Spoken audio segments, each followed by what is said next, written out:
The old man's trembling hand clutched a crumpled dollar bill as he leaned toward the ticket counter, his eyes gleaming with a fire that belied his frail frame.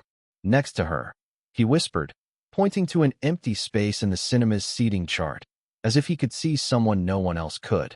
The ticket seller, a young woman with bored eyes, froze, her fingers hovering over the machine, sensing a story she wasn't ready to hear. Henry Whitaker was 83, his face a map of wrinkles carved by decades of quiet sorrow. His coat, threadbare at the cuffs, smelled faintly of mothballs and the damp chill of the city outside. The cinema, a relic of the 1950s with its faded red velvet seats and flickering marquee, was nearly empty tonight. Henry didn't care. He hadn't come for the film-up black-and-white classic he'd seen a dozen times but for the seat. Row 7, seat 12. Always the same. 40 years ago, that seat had belonged to Clara. Her laughter had filled the dark theater, her hand warm in his as they watched Casablanca under the spell of youth and love. They'd been inseparable then, two dreamers in a small town, planning a life as grand as the movies they adored. But life, as Henry learned, wasn't scripted like a film. Clara was gone, taken by a car accident on a rain-slicked road just months after their engagement. The pain of her absence had never dulled, only settled into his bones like an old friend. The ticket seller, whose name tag read Lila, hesitated. "Sir, there's no one in that seat. You can sit anywhere." Her voice was gentle but firm, the kind used for confused elders. Henry's lips twitched into a faint smile, undeterred. "I know," he said softly, "but I need to be next to her." Lila frowned, glancing at the empty theater on her monitor. She didn't understand, but something in Henry's eyes, raw, unyielding, made her print the ticket. Row 7, seat 11. Henry shuffled into the theater, his cane tapping softly against the worn carpet. The air smelled of popcorn and dust, a scent that carried him back to 1985. He could almost hear Clara's voice, teasing him for sneaking in extra candy, her head resting on his shoulder as the projector hummed. He sank into seat 11, his gaze fixed on the empty seat beside him. In his mind, Clara was there, her auburn hair catching the light, her smile brighter than the screen. The movie began, but Henry barely noticed. His memories played instead. Their first date in this very theater, Clara's hand brushing his as they reached for the same armrest. The way she'd cry at sad endings, then laugh at herself for it. He'd promised her forever, but forever had been stolen. Every year, on the anniversary of her death, he returned here, to this seat, to feel her presence. It was foolish, perhaps, but it was all he had. Halfway through the film, a rustle broke his reverie. A young boy, no older than 10, slipped into the theater, his sneakers squeaking. He looked out of place, his hoodie too big, his eyes darting nervously. Henry watched as the boy scanned the rows. Then, to his surprise, slid into seat 12, Clara's seat. Henry's breath caught. "Excuse me, son," he said, his voice low but sharp. "That seat's taken." The boy froze, his wide eyes meeting Henry's. Sorry, mister," he stammered. "There's no one here." He started to stand, but Henry's hand shot out, gentle but firm, on the boy's arm. "Stay," he said, surprising himself. "Just tell me why you're here." The boy, who introduced himself as Eli, fidgeted. "I snuck in," he admitted, glancing at the door. "My mom's working late, and I didn't want to be alone. I like movies. They make things feel okay." Henry studied him, seeing something familiar in his hunched shoulders, the weight of loneliness. He nodded slowly. "Stay then." She wouldn't mind. Eli settled back, unsure but curious. The film played on, its black and white glow casting shadows across their faces. Henry found himself talking not to Eli, but to Clara, as if she were listening. He spoke of the years without her, the dreams he'd buried, the guilt that clung to him like damp fog. Eli listened, his small frame still, his eyes wide with a child's unfiltered empathy. "You loved her a lot, huh?" Eli said when Henry paused, his voice barely above a whisper. Henry nodded, his throat tight. "More than anything." Eli looked at the empty seat, then back at Henry. "My mom says people we love never really leave. They're just waiting somewhere." The words hit Henry like a wave, simple yet profound, spoken by a boy who couldn't know their weight. As the credits rolled, Henry felt lighter, as if Eli's presence had loosened something in his chest. The boy stood, hesitating. You coming back tomorrow, mister? He asked. Henry smiled, a real one this time. Maybe. You. Eli grinned. If I can sneak in again. They parted ways, Henry's cane tapping slower now, his heart a little less heavy. Outside, the city hummed under a starless sky. Henry glanced back at the cinema, its neon sign flickering. For the first time in years, he didn't feel alone. Clara was still there, in seat 12, but so was something Nawa spark of connection, unexpected and fragile. Henry woke the next morning with a strange warmth in his chest, the kind he hadn't felt since Clara's laughter filled his days. The memory of Eli, the boy who'd slipped into her seat, lingered like a half-forgotten dream. He wasn't sure why he felt compelled to return to the cinema that evening, but the pull was undeniable, as if Clara herself were nudging him forward. The theater was busier tonight. A small crowd gathered for a restored print of Roman Holiday. Henry approached the ticket counter, his heart quickening. Lila was there again, her bored expression softening when she recognized him. Same seat, sir? She asked, already reaching for the machine. Henry nodded, his voice steady. Row 7, seat 11. Next to her. Lila didn't question him this time, but her eyes held a flicker of curiosity as she handed him the ticket. Inside, the theater buzzed with low chatter. Henry settled into his seat, his cane resting against his knee. The empty seat beside him felt different to Nightless, like a void, more like a promise. He closed his eyes, picturing Clara's face, her teasing smile. But his thoughts kept drifting to Eli. Where was the boy now? Was he alone again, hiding in the shadows of a world too big for him? The lights dimmed, and the film began.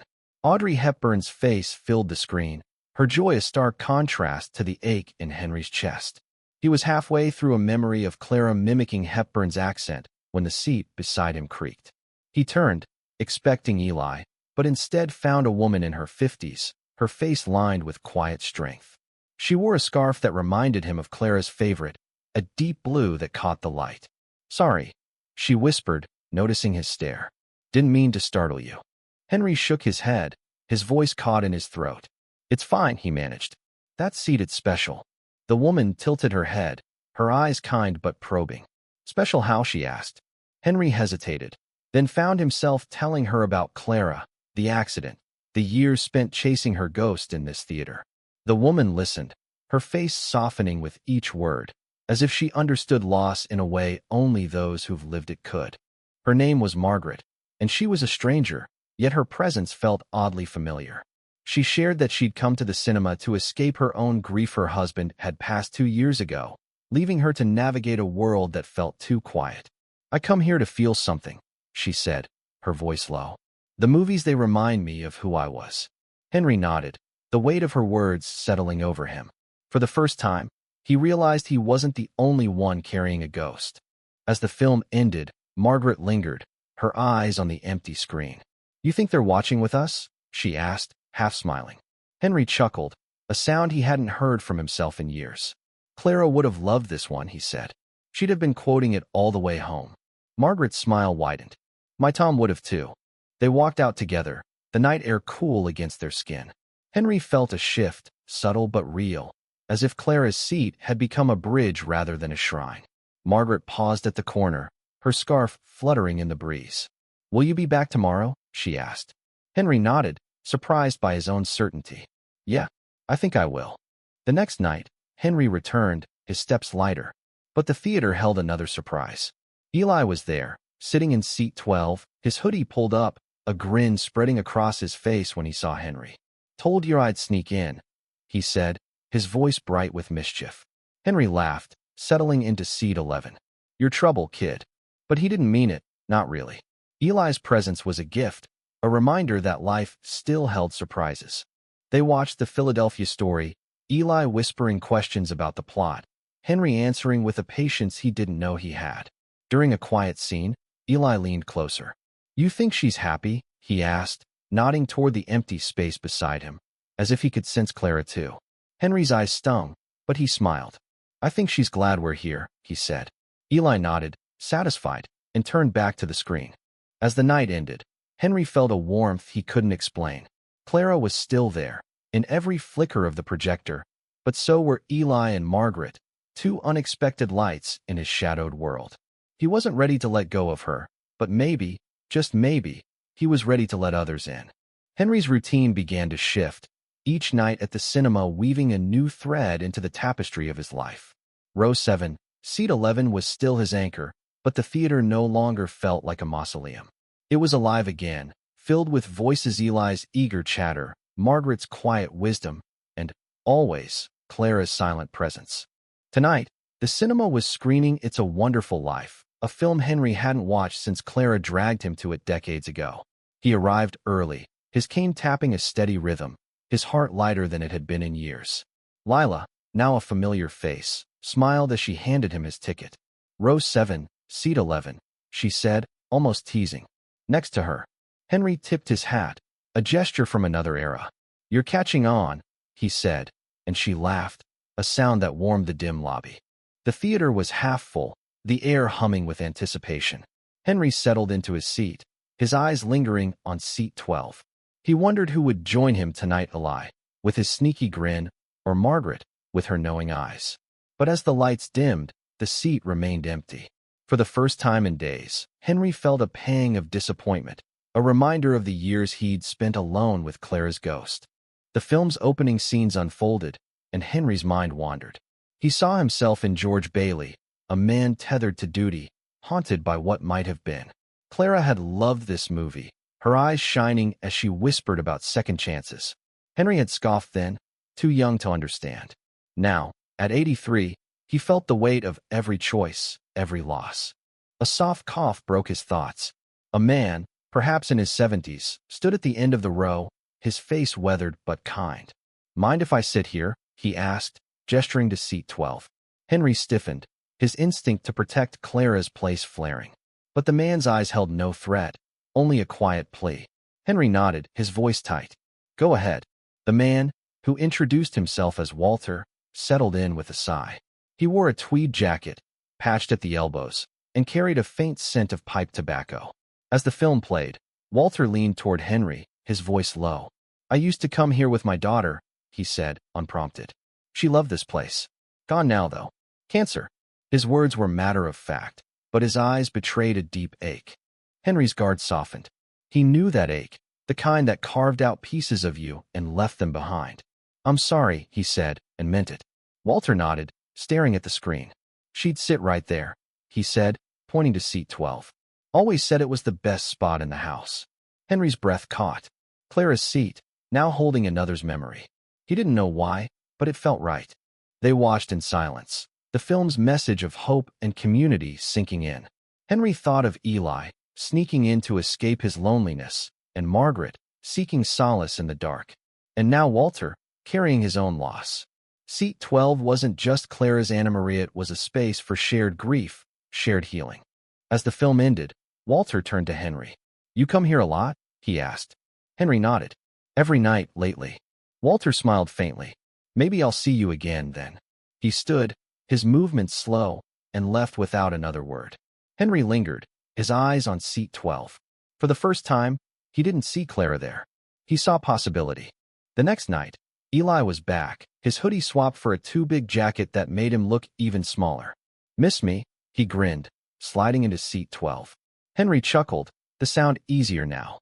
"You're gonna get caught one of these days, kid." Eli shrugged, his eyes bright. "Worth it." They watched Sing in the Rain, Eli laughing at Gene Kelly's antics, Henry remembering Clara's love for the music. During a quiet moment, Eli turned to him.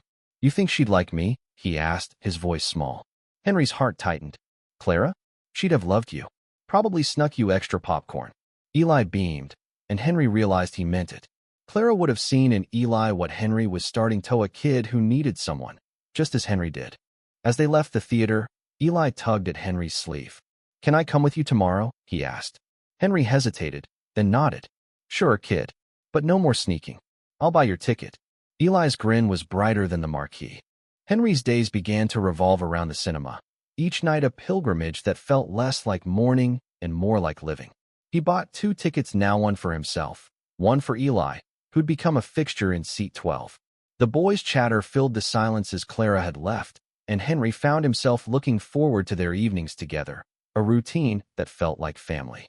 Tonight's film was The Sound of Music, a choice that made Eli groan but Henry smile. Clara loved this one, he told Eli as they settled into their seats. The theater was quiet, the kind of hush that held anticipation. Lila, now a conspirator in their ritual, had winked as she handed them their tickets. Row 7, seats 11 and 12, she'd said, her voice warm. Next to her. The film began, its music swelling through the theater. Henry watched Eli's reluctant grin as the hills came alive, and he felt Clara's presence in the melody, her memory softer now, less sharp.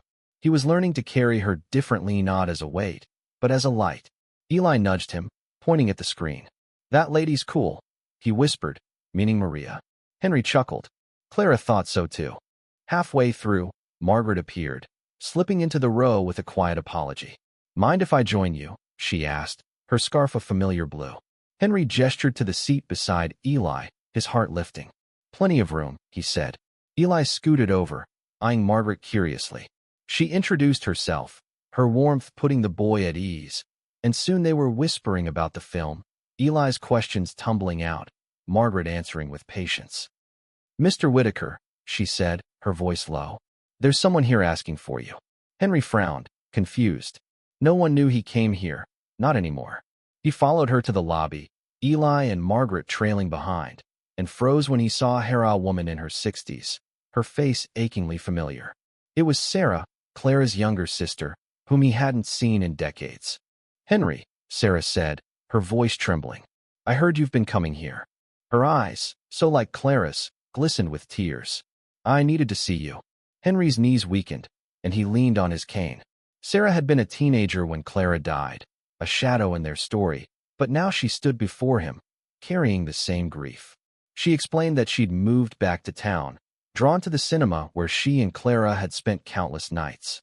"I thought I'd find her here," she said, echoing Henry's own heart. They returned to the theater together, Sarah taking a seat across the aisle. The film resumed, but Henry barely saw it. His mind spun with memories of Clara, of Sarah as a girl, of the life they'd all lost.